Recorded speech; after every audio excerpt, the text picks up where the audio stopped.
Buenos días a todos. Si os parece, vamos a empezar para ir en el tiempo establecido. Mirad, hoy vamos a hablar de un tema que nos ocupa durante los últimos 2 años, pero intentar darle un poco una perspectiva distinta, ¿no? Vamos a intentar presentaros un poco toda la generación de conocimiento que hemos intentado colaborar en la medida de lo posible y con nuestra humildad de ir haciendo las cosas poco a poco. Entonces, hoy vamos a reflexionar sobre todo lo que han sido la evaluación de la efectividad de las intervenciones de las estrategias de prevención y control de infecciones que hemos desarrollado durante la época COVID, pero antes de ello quería simplemente daros 2 pinceladas. ¿2 pinceladas de qué? Una, de que, aunque todos lo sabéis, del problema que nos hemos enfrentado en el tema de COVID, con una enfermedad con unas incidencias acumuladas en los últimos 14 días a nivel de toda Europa. Estos son los datos de la semana pasada, brutales, que ha afectado, estos son la curva epidémica del año pasado, del año 21 hasta el momento actual, diaria de los casos que han habido a nivel de España. Esto es la curva de la mortalidad, donde hemos tenido, simplemente para que os ubiquéis, porque es que muchas veces, no nos damos cuenta del impacto que ha tenido este problema de salud, donde hemos llegado a tener más de 600 muertos diarios en España por una misma causa de muerte, ¿no? Es decir, es una cosa que realmente cuando lo miras con frialdad, los datos son auténticamente abrumadores y espectaculares. Daros cuenta, esta es la situación en nuestro Departamento de Salud. Hemos estudiado 128.511 personas por sospecha de esta enfermedad. Se han confirmado 54.245 casos de esta enfermedad. Daros cuenta de la dimensión de este problema de salud. Esta es la curva epidémica que hemos tenido a lo largo de los 3 años. En la línea de puntos, perdonad, que no he puesto la línea de puntos es el año 2020, cómo evolucionó. Esto, como es la comunidad, aún no hacíamos los diagnósticos en la gente que no estaba ingresada, y la evolución hasta el momento actual. Esto es la curva de ingresos. Fijaros en la primera onda que tuvimos en el mes de marzo del año 2020, cómo fue evolucionando. Después, el año 2021, la gran onda epidémica del año 2021, lo que hemos tenido este año, con la repercusión que ha tenido la vacunación, tal. Esto es críticos, los ingresos en críticos. Fijaros lo que es en una semana tener 37 ingresos en una unidad de críticos por el mismo diagnóstico. Aquí tenemos los fallecidos. Hemos tenido días de 12 y 13 fallecidos diarios por la misma causa de muerte. Por la misma causa de muerte, 12 y 13 fallecidos diarios. Esto es la reflexión que quería, esto es el impacto en el personal sanitario, y esa es la primera reflexión. ¿Dónde estamos? ¿Qué problema de salud nos hemos enfrentado? La segunda reflexión, que para mí es fundamental, porque yo creo que es una de las claves de desarrollo de la investigación en un instituto de investigación sanitaria ubicado en un departamento de salud, es reflexionar un poco sobre el concepto de la Outcome Research. La Outcome Research es un concepto que viene de hace aproximadamente 20 años y que se basa en la evaluación de la efectividad de las intervenciones sanitarias. Como sabéis, la efectividad, ¿qué es? La medición de la efectividad es cómo repercuten las intervenciones sanitarias en el mundo real, en la vida real. Sabéis que estéis acostumbrados a leer datos del mundo real, datos del mundo real. ¿Por qué? Porque una cosa es la generación de conocimiento nuevo, para eso necesitamos la investigación básica, necesitamos la investigación clínica aplicada a partir de ensayos clínicos, pero después está llevar todo eso a la vida real y la necesidad de evaluar esa efectividad. Hay un concepto muy importante, que es la efectividad se tiende a que sea siempre inferior a la eficacia, que es lo que demostramos en la situación ideal de las intervenciones sanitarias. Entonces, hay una necesidad continua de evaluar la efectividad de lo que hacemos, es decir, qué resultados estamos consiguiendo.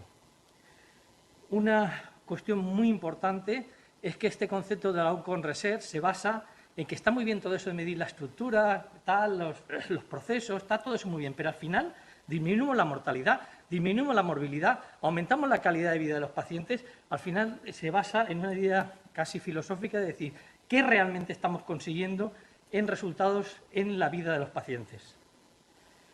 Tiene unas características fundamentalmente todo el concepto de la Outcome Research, que fundamentalmente, como son estudios de la vida real, normalmente son estudios de tipo observacional, normalmente se miran numerosos efectos y suelen ser interdisciplinares. Prácticamente la medición de resultados en salud poco se puede hacer desde un ámbito muy concreto y sin la colaboración de manera global entre diferentes actores. ¿Por qué sirve, a qué sirve la Wacom Research? Por mirar, sirve a muchas cosas, pero lo fundamental es para aprender del día a día y saber lo que tengo que hacer mejor con el paciente siguiente que voy a ver. Esa es la clave. Lo demás está todo muy bien, pero lo fundamental es que nos va a servir para mejorar nuestras decisiones clínicas individuales. ¿Por qué es investigación? Cuando realmente estamos hablando de evaluar la práctica asistencial. Pues es investigación porque lo que se pretende es generalizar el conocimiento. En el momento que tú pretendes generar el conocimiento, lo aprendido con las intervenciones, por eso consideras que estás generando nuevo conocimiento para que se aplique y se beneficien otros pacientes en otros entornos. ¿Qué es lo que vamos a hacer? Mirad, vamos a presentaros ahora, después de esta pequeña introducción, las 8 publicaciones que hemos hecho dirigidas fundamentalmente a evaluar las intervenciones de prevención y control de infecciones en el ámbito de nuestro departamento. ¿Qué tienen en común?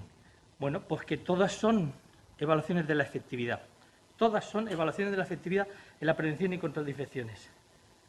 La segunda cuestión clave que tienen en común es que absolutamente todo lo que yo voy a decir aquí, todo, antes de mandarlo a publicar y buscar el referendo externo y esa generalización del conocimiento, todo era conocido o por el grupo COVID, o por la Comisión de Infecciones, o por todos los responsables de los servicios, o por todos los profesionales, porque se basa en la práctica asistencial desarrollada en el día a día. Y la otra clave, que ya la hemos avanzado, es que se trata siempre de un trabajo interdisciplinar, tanto internamente dentro de nuestro propio servicio, como en relación con otros servicios. Con otros servicios en general, generalmente todo el centro, pero fundamentalmente por la propia área de conocimiento, pues con la unidad de enfermedades infecciosas, con el servicio de microbiología, con el servicio de urgencias, con medicina interna y con neumología, que han sido un poco los que hemos llevado un poco el peso en el desarrollo de todas las estrategias globales de atención a este problema de salud. Paso a presentaros un poco lo primero. La forma en que voy a presentaros el tema es conforme, no es conforme han sido aceptados los diferentes artículos, sino es desde el punto de vista conceptual cómo hemos ido trabajando, las necesidades que íbamos aplicando de las medidas de intervención que íbamos desarrollando. Entonces, lo primero que hicimos fue una evaluación global del programa de control de infecciones que estamos desarrollando en el hospital, dirigido fundamentalmente a la prevención de infecciones en los pacientes ingresados o atendidos en el departamento y la prevención de infecciones en el personal sanitario. Para esto describimos toda la estrategia del programa de prevención y control de infecciones, las medidas específicas, las poblaciones dianas, dónde interveníamos en la cadena epidemiológica, cuándo lo pusimos en marcha y en qué áreas concretas se desarrollaron dentro del departamento. Los resultados, estos son datos, son datos diarios de cómo íbamos viendo cómo se iban produciendo las infecciones. Estos son pacientes ingresados.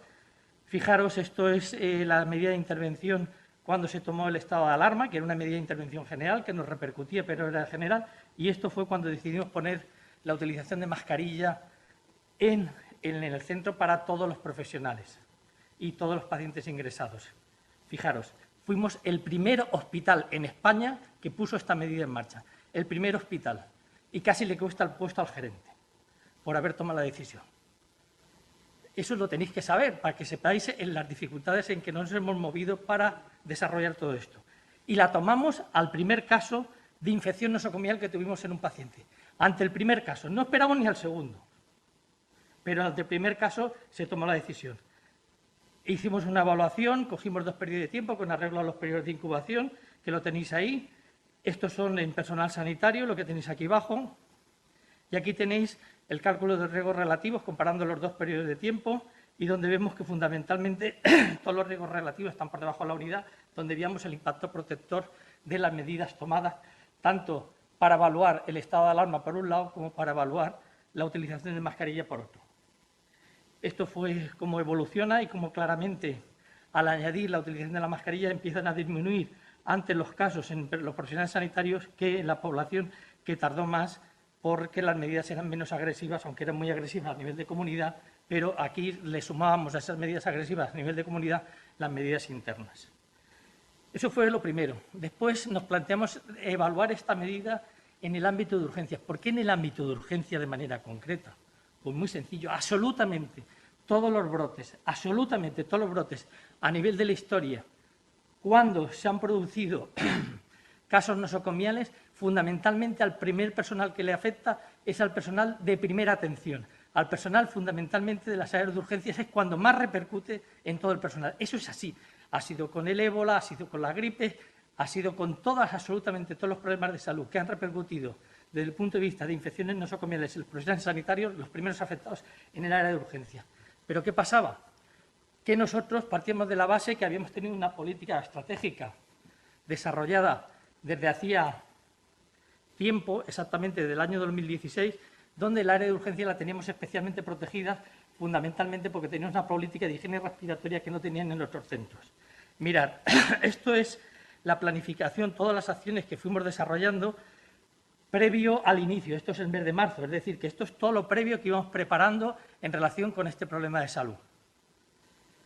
¿Qué pasa? Después, este es el esquema de todas las intervenciones que hicimos. Fijaros, intervenciones que hicimos específicamente en el área de urgencias, había intervenciones como los temas de higiene respiratoria, que los tenemos puestos en marcha desde el año 2016. Perdonad, ¿lo veis? Lo tenemos puesto en marcha desde el año 2016. Cosas que estábamos haciendo desde el 2016 que eran totalmente aplicables al momento actual. ¿Y por qué desde el 2016? Mirad, que yo creo que estas cosas hay que saberlas. Esto es una publicación que hicimos en el año 2010. En el año 2010 hicimos esta pequeña aportación de que recomendábamos la utilización de unos kits en las zonas de urgencias para favorecer la higiene respiratoria, en la cual a los pacientes, cuando venían con sospecha de infección respiratoria aguda, se les entregaba una mascarilla, se les entregaba una solución alcohólica, se les entregaba un tríptico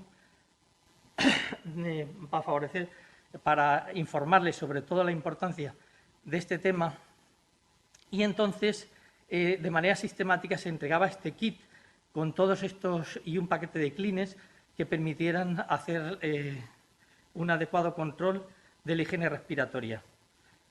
Esto lo quisimos poner en marcha cuando la gripe A, en el año 2009. La dirección en aquel momento se negó a ponerlo en marcha.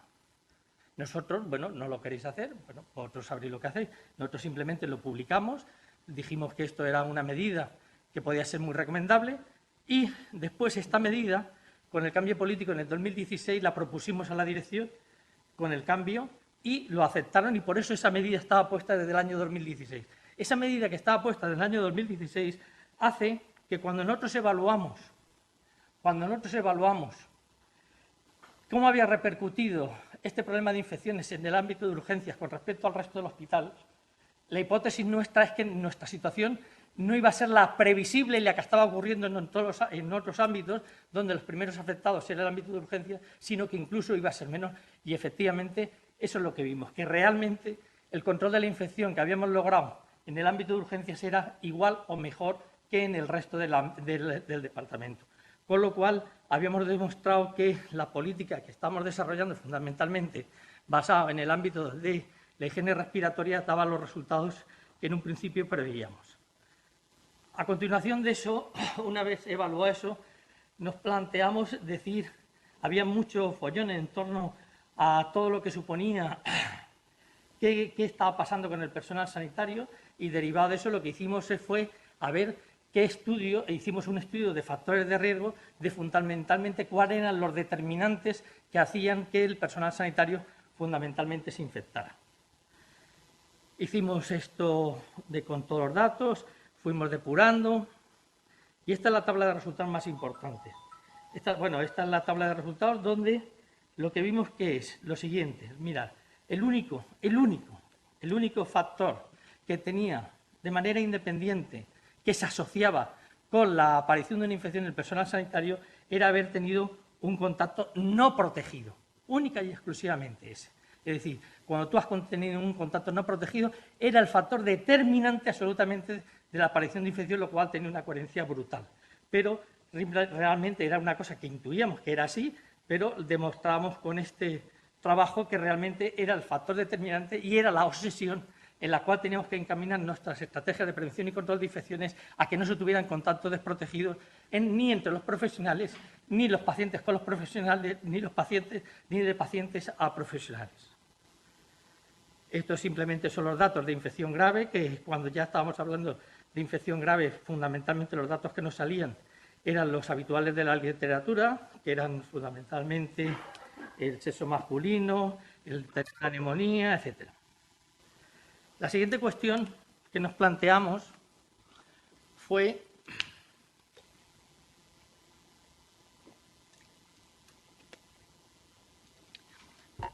a raíz del estudio seroepidemiológico que se iba a nivel nacional para saber cómo había impactado la enfermedad en la población, lo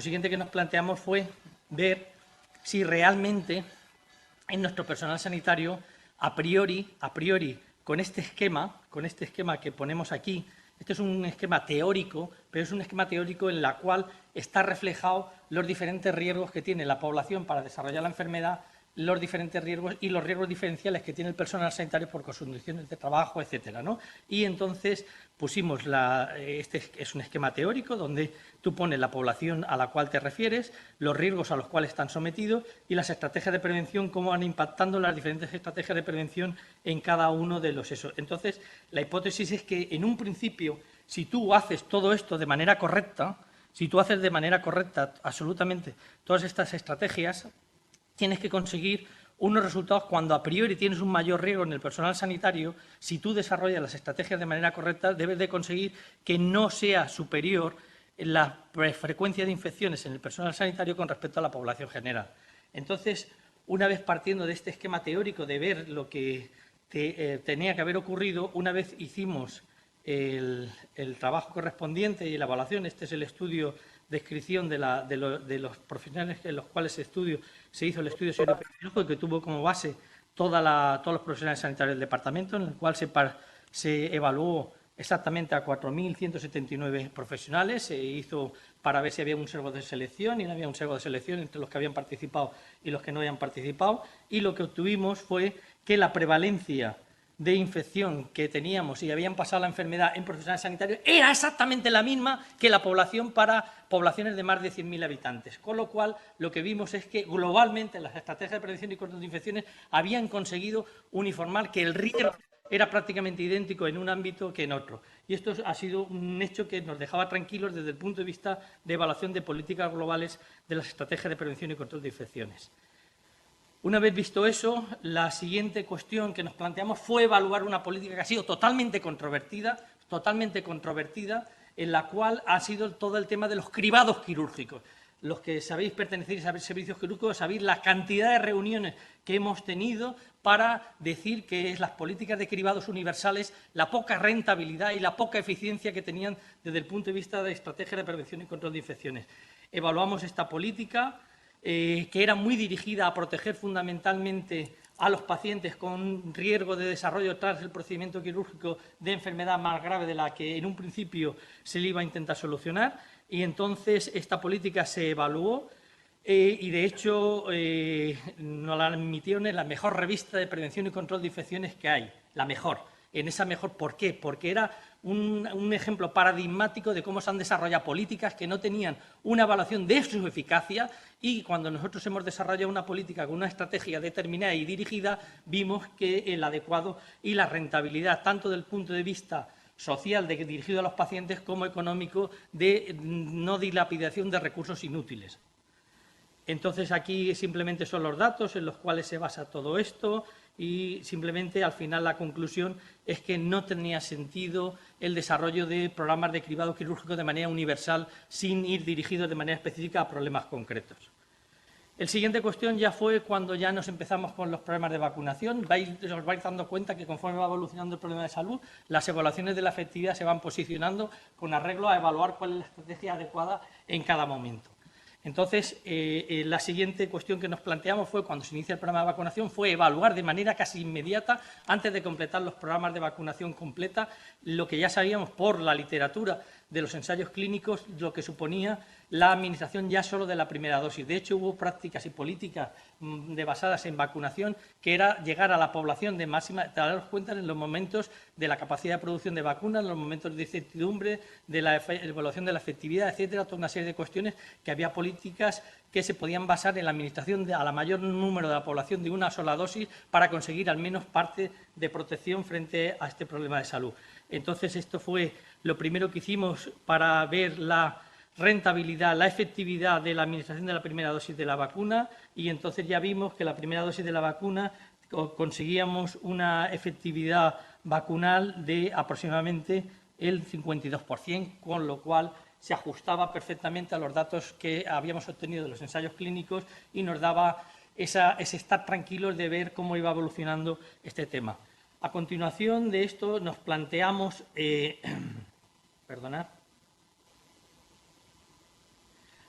a continuación de esto nos planteamos, sabéis que una de las medidas estratégicas en los conceptos de higiene respiratoria es los programas de higiene de manos.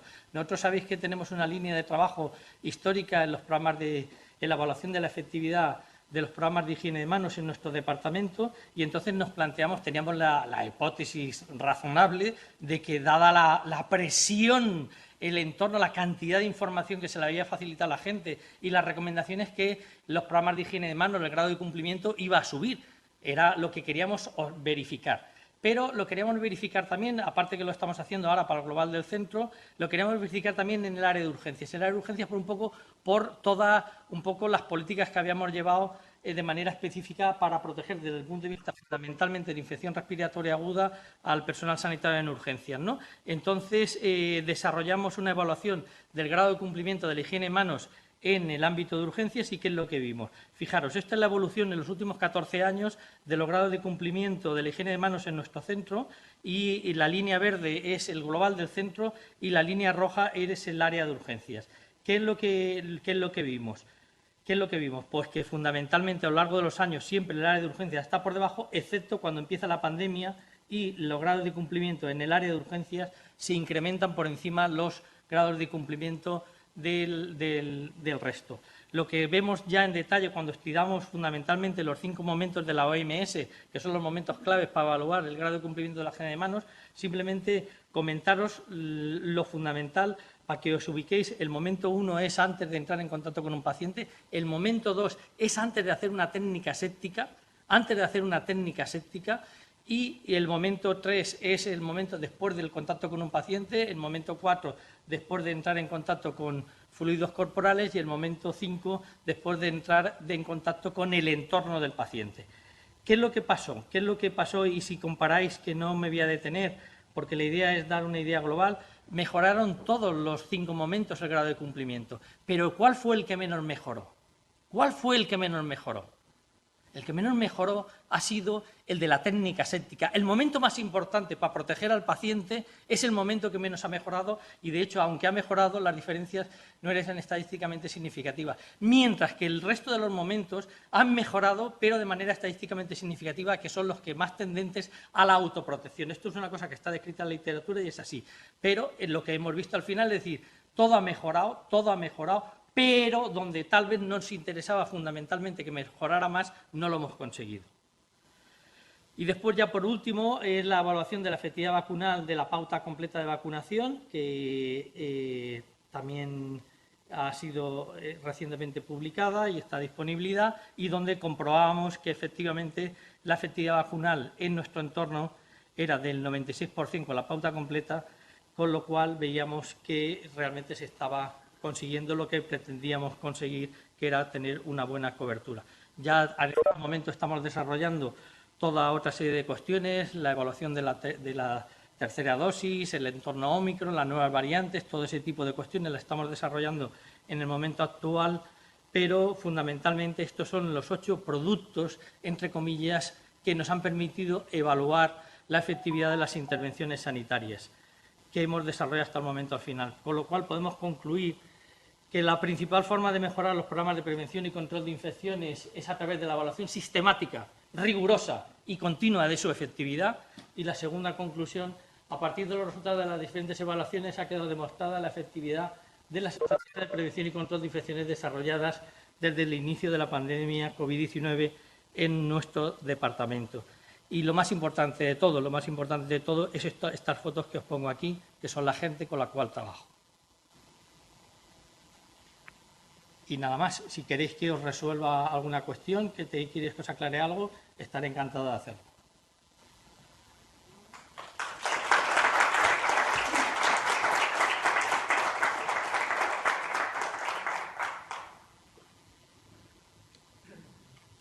Sí. Una de las fases de la pandemia referente a la mortalidad era, no sé si se ha cumplido o no, que al final, anualmente, pudiera ser que la mortalidad no cambiara mucho respecto a los valores de mortalidad que venían siendo los habituales anuales en el país. ¿Se sabe si han cambiado o si son los mismos? No, eso es una cosa que ya está más que demostrada que han cambiado. Hay una medición del sobreexceso de mortalidad anual, que son unas técnicas que se utilizan de manera rutinaria, que es el hormomo, que es el exceso de mortalidad. Por ejemplo, siempre para evaluar la gripe, para evaluar la gripe, lo que se hace es evaluar lo que son la mortalidad específicamente, que se sabe que ha sido por gripe, pero después se evalúa la mortalidad general. La mortalidad general y se evalúan estos excesos de mortalidad. Esos excesos de mortalidad anualmente se estudian para ver y se asume que indirectamente podrían ser atribuibles no solo a la gripe, sino a todas las infecciones respiratorias agudas que se dan en determinados periodos, y cuando se han aplicado esos modelos mismos a este entorno, ha quedado claramente demostrado que ha habido un sobreexceso de mortalidad, no solo con los datos concretos que dispones de mortalidad directamente atribuible a COVID, sino esos excesos de mortalidad en los cuales ha quedado demostrado el impacto brutal que ha tenido sobre la mortalidad general de manera específica por este motivo de salud. Es decir, que en este momento en eso no hay duda, Félix. Otra cosa, hace poquito una revista no médica, la revista Time, expertos en salud pública, abogan en este momento por, claro, no es lo mismo en todos los países, pero deshacerse de muchas medidas que se están llevando a cabo y de muchos parámetros de medición y simplemente quedarse con hospitalizados y éxitos, pero deshacerse de muchas medidas porque el virus ha venido para quedarse y ya no es muy necesario hacer muchas cosas en situaciones en las de vacunación con un gran porcentaje. ¿Cómo se ve esto? Bueno, es un tema muy complejo y depende del entorno y el ámbito en el cual tú te estés moviendo y quieras ir trabajando. Es decir, lo que está claro es que hay que ir viendo cómo va evolucionando las cosas. Veis que con los datos que os he puesto, las cosas van evolucionando de manera razonable y, lógicamente, hay que ir desescalando de manera paulatina y de manera prudente. Entonces, yo soy partidario de desescalar de manera prudente, pero aplicando siempre las medidas a los entornos concretos en los que usted está moviendo. No es lo mismo en este momento hablar de determinados países o zonas en las cuales el patrón epidemiológico es uno, con el que hay en otras zonas, o cuando tú estás en un ámbito como el nuestro, tal vez en el sitio que más prudente tendremos que ser a la hora de la desescalada en las medidas será en el ámbito sanitario. Tendremos que ser el sitio donde acabemos de quitar medidas por encima de lo habitual. ¿Por qué? Porque, en definitiva, tenemos que estar, entre comillas, sobreprotegidos de cara a conservar a lo que es la clave de la atención a la ciudadanía, que es el personal sanitario. Entonces, la idea es, sí, hay que ir desescalando como corresponda y siempre mirando y aprendiendo, opinando y aprendiendo. Nosotros con el Omicron, ¿qué nos ha pasado? Que lo que nos ha pasado es que hemos tenido una variante que tiene una transmisibilidad muchísimo más alta que las previas y una gravedad muchísimo menor y un escape vacunal importante, porque lo que estamos viendo, por ejemplo, con el tema de la efectividad vacunal con Omicron, es que nos ha recuperado un poco la inmunidad, pero no ha retomado lo que era previsible a la inmunidad previsible que teníamos con otras variantes. Es decir, que todo hay que analizarlo de manera prudente. Yo lo único que hago, todas las decisiones en estrategia de prevención y control de infecciones tienen que ser prudentes y adaptadas a cada entorno. No se puede generalizar. Esa es la visión que tengo, con lo cual iremos de manera prudente y si nos preguntan, pues diremos lo que consideremos oportuno, pero si a mí ahora me preguntan si ahora tenemos que retirarnos la mascarilla aquí en el hospital todo el mundo, mi respuesta es no. ¿Cuándo? No lo sé. Vamos a ir viendo cómo va evolucionando y con arreglo a eso iremos tomando decisiones, que es la forma, como os decía antes, no tiene sentido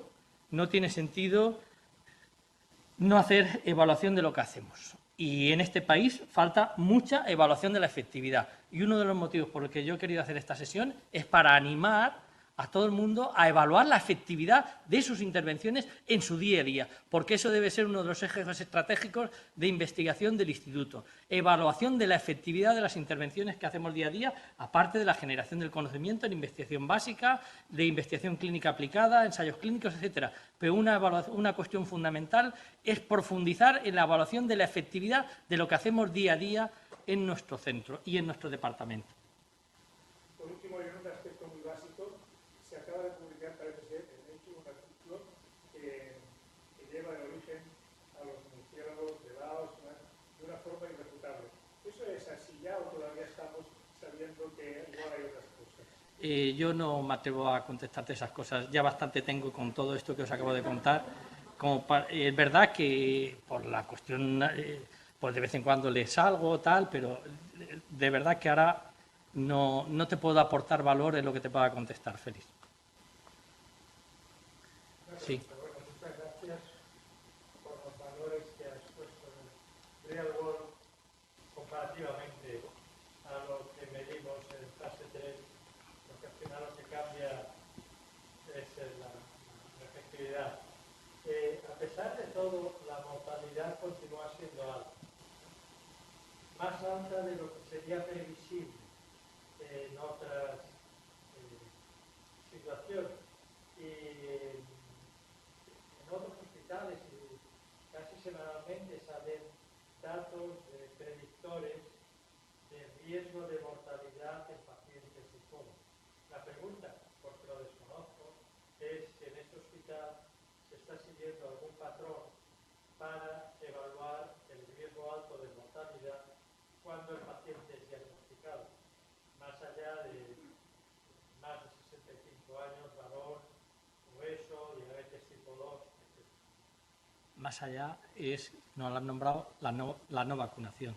Paco te lo puede decir, el jefe de servicio de la UCI, el porcentaje de no vacunados de ingresos en la UCI ronda alrededor de entre el 40 y el 50% en nuestra unidad de críticos, sigue siendo lamentable ver cómo te van ingresando pacientes de 80, de 70 años y sin vacunar. Es decir, sí, tenemos unas coberturas vacunales fantásticas y de lo cual nos tenemos que sentir orgullosos, pero hay realidades, como por ejemplo en la no vacunación como factor de riesgo fundamental de mala evolución, y sí, no nos hemos presentado nada porque todo lo que son factores de riesgo, todo eso, acordaros que esto forma parte, todos estos trabajos forman parte de un marco mucho más amplio, es decir, esto es el año pasado, en la sesión anterior, presentó Esperanza un poco una visión más global, es decir, yo me he centrado solo en las estrategias de prevención y control de infecciones, que son las que hemos desarrollado nosotros más directamente, pero que todo esto forma parte de donde se están estudiando esos factores de riesgo de mortalidad, pero que fundamentalmente son muy cabezones los factores de riesgo de mortalidad en tema COVID. Hay una constante que tú lo has dicho ahora, es decir, seguimos teniendo claro que la edad, la inmunosupresión son paradigmáticos de los factores de riesgo fundamentales de mala evolución en estos momentos. Más allá, a nivel de otros factores, son temas que se me escapan y no soy capaz de decirte nada. Quiero una pregunta. Si no van a hablar la no vacunación, no sé si eran 60 pacientes aquí en el hospital en este momento, en el UCI, cifras de ese nivel. Pero también has dicho que la vacuna para Omicron no es tan efectiva porque las vacunas se basan... No es tan efectiva para prevención de infección. Ahí lo he dicho, para prevención de infección, no para enfermedad grave. Para enfermedad grave no lo tenemos evaluado aún en nuestro entorno y en nuestros datos. Es decir, para enfermedad grave, es decir, considerando enfermedad grave hospitalización, ingreso en críticos, necesidad de ventilación mecánica o fallecimiento, los datos con los que nos vamos manejando son datos de la literatura. Datos propios aún no hemos generado. Vemos por evaluaciones globales indirectas, no por estudios ad hoc de evaluación de efectividad vacunal, tal como se recomienda, fundamentalmente con diseños de casos control, con prueba negativa, que son en los que basamos nuestros diseños, pero por evaluación indirecta de comparación de tasas de incidencia entre periodos de tiempo y a partir de aquí hacer una estimación de la efectividad vacunal para enfermedad grave en el entorno Omicron. Y sí que estamos viendo que la rentabilidad de la tercera dosis está alrededor de un 70-80%, pero no son datos propios, son datos de estimaciones que realizamos nosotros mismos con los datos globales de la Consellería, y están en esas cifras. Entonces, donde más pérdida hemos tenido es en la pérdida de efectividad para prevención de infección, no de enfermedad grave. Pero la vacuna se basa en una exposición a péptidos y trozos de péptidos que cuando están mutados ya no va a ser tan efectiva. La prevención de la infección tiene el recorrido posterior y ahora creo que Pfizer nos está anunciando que tendrá una vacuna para Omicron. Algo no nos acaba de encajar. Ya lo iremos viendo, ya lo iremos viendo.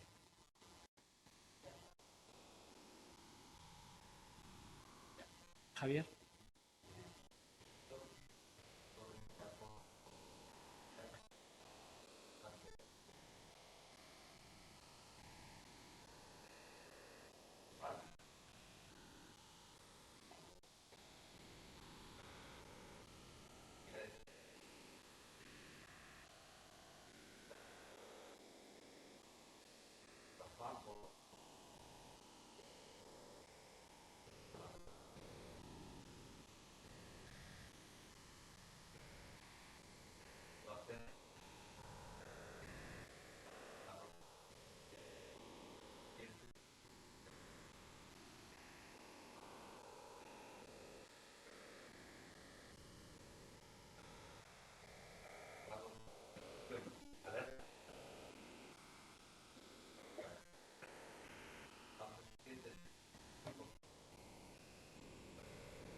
Solo gracias en nombre de todos. Hay una cosa que no quería decir, pero la voy a decir al hilo de lo que tú estás comentando.